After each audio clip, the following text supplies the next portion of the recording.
নমস্কার বন্ধুরা, আমি সুস্মিতা মায়ের হেসেলে আপনাদের স্বাগত জানাই।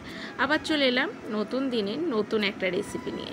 আজকের রেসিপি হলো বাটার পরোটা। এরকম বাটার পরোটা বাড়িতে বানিয়ে খেয়ে আর জাস্ট একটা যে কোনো রেসিপির সঙ্গে এই পরোটাটা খেতে কিন্তু অসম্ভব সুন্দর লাগে। আমি এই রেসিপিটা বানিয়ে দেখাচ্ছি আপনারা আশা করি আপনাদের আজকের রেসিপিটা খুবই ভালো লাগবে কিভাবে বানাই।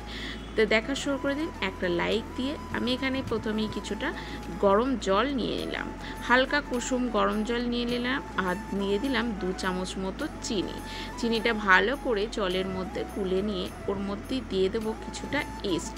এরকম ইস্ট দিয়ে পরোটা বানিয়ে খেয়ে দেখুন, যতটাই সুন্দর লাগবে খেতে ততটাই কিন্তু নরম হবে, আর খেতে খেতে মনে পড়বে কিন্তু রেস্টুরেন্টের কথা। দেখুন 1 চামচ আমি ইস্ট দিয়ে দিলাম ওই গরম জলের মধ্যে। এবার ভালো করে মিশিয়ে নিয়ে আমি এটা ঢাকা চাপা দিয়ে দেবো ইস্টটাকে। এটা রেস্টে রেখে দেবো কিছুক্ষণের জন্য।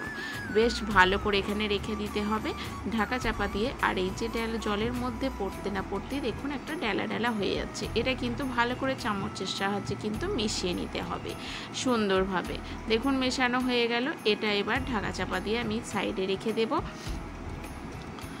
তারপরে এখানে আমি নিয়ে নিয়েছি 500 গ্রাম প্রায় ময়দাটার মধ্যে আমি একটু ময়ন দিয়ে নেব। তার জন্য নিয়ে নিলাম স্বাদ মতো লবণ, আর দিয়ে দেবো একটু চিনিটা তো আমি ইস্টের সঙ্গে মিশিয়েছি বলে আমি এখানে চিনি দিইনি, সামান্য একটু লবণ দিয়েছি, আর দিয়ে দিয়েছি 3 থেকে 4 চামচ মতো সাদা তেল। ভালোভাবে কিন্তু এখানে ময়নটা দিয়ে নিতে হবে, তেলটা বেশ মাখিয়ে নিতে হবে ময়দার সঙ্গে। এবার ঢাকা দিয়ে রাখা যে ইস্টটা ছিল সেটা কিন্তু দিয়ে দিতে হবে। আমি যে পরিমাণ করে আমি জলটা নিয়েছিলাম সুন্দরভাবে কিন্তু ময়দাটা মাখা হয়ে গিয়েছিল। সুন্দরভাবে কিন্তু এইভাবে হাতে করে মেখে নিতে হবে। অবশ্যই কিন্তু জলটা গরম থাকতে হবে, হালকা কুসুম গরম জল করে ইস্টটা গুলে নেবেন, তাহলেই কিন্তু এই পরোটাটা বেশ নরম হবে আর একদম সফট আর ফুলকো ফুলকো কিন্তু পরোটা আপনারা বানিয়ে নিতে পারবেন সুন্দরভাবে। কিন্তু দেখুন মেশানো হয়ে গেল আর মাখাটাও খুবই সুন্দর হয়েছে। এবার ঢাকা চাপা দিয়ে দেবো। তার আগে কিন্তু কিছুটা সাদা তেল এরম হাতে দিয়ে আমি মাখিয়ে নেব ওপরটায়। এবার ওপরটায় মাখিয়ে নিয়ে কিন্তু ভালো করে ঢাকা চাপা দিতে হবে, যাতে এতে কোনো হাওয়া প্রবেশ না করতে পারে। আমি এরকম ভালো করে একটা থালা চাপা দিয়ে রেখে দিয়েছিলাম প্রায় 1 ঘন্টা। 1 ঘন্টা পর ফিরে এলাম, দেখুন কতটা সফট হয়ে গেছে, খুবই কিন্তু জালিদারও হয়ে গিয়েছিল। সুন্দরভাবে কিন্তু এইভাবে মেখে নিতে হবে। যত বেশিক্ষণ এইভাবে রেস্টে রাখবেন তত সুন্দর কিন্তু ময়দাটা একদম সফট হয়ে যাবে। দেখুন কত সুন্দর মাখা হয়ে গেছে। এবার ছোট ছোট আমি লেচি করে নেব। খুব একটা বড় এখানে লেচি করবেন না, যেরকম আপনাদের সাইজে পছন্দ সেরকম আপনারা লেচিটা করে নিতে পারেন। আমি দেখুন যেরকম রুটি হয় সেই সাইজে কিন্তু আমি এখানে করে নিয়েছিলাম। আর এই পরোটা কিন্তু একটু মোটা মোটা করে একটু বেললেই কিন্তু বেশ ভালো লাগে। দেখুন লেচিগুলো করে নিয়ে ভালো করে গোলও করে নিয়েছি। এবার চাকির মধ্যে কিছুটা ময়দা দিলাম। আপনারা যদি এমনিও বেলতে পারেন তা এমনিও বেলতে পারেন, তা আমি একটু সামান্য ময়দা দিয়ে বেলেছিলাম। তাতে ময়দা দিয়ে বেললে কিন্তু ভালো করে ময়দাটাকে ঝেড়ে নেবেন, না হলে ময়দাটা যখন তেলের মধ্যে বা বাটারের মধ্যে পড়বে তখন কিন্তু ময়দাটা কালো হয়ে পুড়ে যাবে। তার জন্য একটু কম ময়দা দিয়ে এখানে বেলে নেবেন। দেখুন সুন্দরভাবে গোল করে বেলা হয়ে গেল। এবার তাওয়ার মধ্যে গরম করতে দিয়ে দিলাম। প্রথমে কিন্তু আমি সাদা তেল দিয়ে একটা করে নিয়েছিলাম, তারপরে কিন্তু সমস্ত বাটার দিয়ে আমি পরোটাগুলো ভেজে নিয়েছিলাম। এত সুন্দর এই পরোটাটা খেতে লেগেছে, আর যে কোনো রেসিপির সঙ্গে কিন্তু এই পরোটাটা যেতে যায় আর খুবই কিন্তু টেস্টি হয়। ছোট থেকে বড়রা খুবই কিন্তু পছন্দ করবে আজকের রেসিপিটা। আশা করি আপনাদের এই রেসিপিটা আপনাদের খুবই ভালো লাগবে, আর আপনারাও এইভাবেই কিন্তু বাড়িতে একবার অন্তত বানিয়ে নেবেন। দেখুন সুন্দরভাবে তেলের মধ্যে পরোটাকে দিয়ে দিলাম, 1 পিঠ লো ফ্লেমে করে নিয়ে এইভাবে কিন্তু উল্টে দিলাম। আবারও একটু সাদা তেল দিয়ে দিলাম। সাদা তেল দিয়ে কিন্তু ভালো করে এপিট ওপিট একদম মিডিয়াম ফ্লেমে পরোটাকে কিন্তু ভেজে নিতে হবে। একদম হাই ফ্লেমে কিন্তু এই পরোটাটা করতে যাবেন না, তাহলে কিন্তু খুব সহজেই পুড়ে যাবে, এদিকে পরোটাটা ঠিক মতো সেঁকা হবে না। তার জন্য মিডিয়াম ফ্লেমে একদম লো ফ্লেমের মধ্যে করে নেবেন আস্তে আস্তে, তাহলেই দেখবেন পরোটাটা খুবই সুন্দর ফুলবে আর খুবই সুন্দর কিন্তু পরোটাটাও ভাজা হয়ে যাবে। দেখুন এপিট ওপিট করে আমি এইভাবেই খুন্তির চাপ দিয়ে কিন্তু পরোটাটাকে ভেজে নিচ্ছি।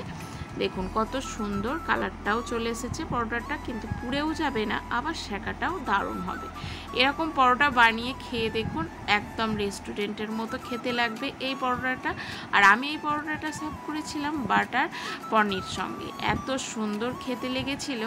দেখুন এবার একটা পরোটা হয়ে গেল, আবার আমি পরের একটা পরোটা এভাবে কিন্তু ভেজে নেব। এই পরোটাটা কিন্তু আমি বাটার দিয়ে ভেজেছিলাম, খুব সুন্দর হয়েছিল বাটার দিয়ে এই পরোটাটা খেতে। দেখুন এপিট এপিট আমি প্রথমে একটু উল্টে পাল্টে ভেজে নেব, তারপরে কিন্তু বাটারটা দেব। একদম মিডিয়াম ফ্লেমে কিন্তু আমি পরোটাটা তৈরি করছি। দেখুন সুন্দরভাবে এক পিঠে এইভাবে কিন্তু উল্টে পাল্টে রুটির মতো ভেজে নেওয়ার পর কিন্তু 1 চামচ বাটার দিয়ে দিলাম। বাটার দিয়ে এইভাবে কিন্তু মাখিয়ে নিতে হবে। মাখিয়ে নিয়ে কিন্তু পরের পিঠটাতেও কিন্তু এইভাবে কিন্তু মাখিয়ে নিতে হবে। আর এত সুন্দর খেতে লাগে এই বাটার দিয়ে এই পরোটাটা বানালে। তবে বাটারের পরিমাণটা একটু বেশি লাগে, তার জন্য আমি প্রথমে সাদা তেল দিয়ে করে নিয়েছিলাম আপনাদের দেখিয়ে দেওয়ার জন্য। তারপরে কিন্তু আমি পুরো পরোটাগুলোই কিন্তু বাটার দিয়ে এইভাবে ভেজে নিয়েছিলাম। দেখুন একদম মিডিয়াম ফ্লেমে আমি বাটার দিয়ে পরোটাগুলো ভেজে নিচ্ছি। আর এত সুন্দর পরোটাগুলো ভাজতেও সহজ, আর বানাতে কিন্তু খুবই সহজ, ঝটপট বানানোও হয়ে যায়। দেখুন এপিট ওপিট করে আমি কিন্তু খুন্তি দিয়ে চাপ দিয়ে কিন্তু পরোটাগুলোকে ভেজে নিচ্ছি।